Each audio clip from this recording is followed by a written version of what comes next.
আসসালামু আলাইকুম। সবাই কেমন আছেন? আশা করছি সবাই অনেক ভালো আছেন।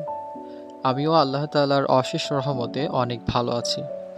সবাইকে আমার ফেসবুক পেজ এবং ইউটিউব চ্যানেলের পক্ষ থেকে আন্তরিক শুভেচ্ছা এবং মোবারকবাদ। তো আজকে আমি যে হাদিস নিয়ে কথা বলবো সেটি হচ্ছে সহিহ মুসলিমের ৭২৩ নম্বর হাদিস। বিসমিল্লাহির রহমানির রহিম।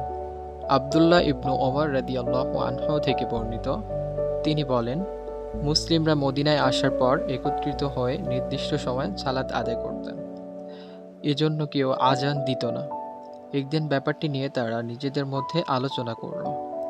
তাদের একজন বলল, নাসারাদের নাকুশের একটি অনুরূপ হচ্ছে নাকুশ ঘণ্টা ব্যবহার করে।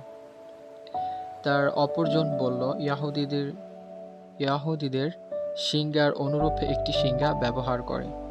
ওমর রাদিয়াল্লাহু আনহু বললেন, তোমরা সালাতের জন্য ডাকতে একটি লোক পাঠাও না কেন? রাসূলুল্লাহ সাল্লাল্লাহু আলাইহি ওয়াসাল্লাম বললেন, হে বিলাল, ওঠো এবং সালাতের জন্য ডাকো। হাদিস নাম্বার ৭২৩, সহিহ মুসলিম।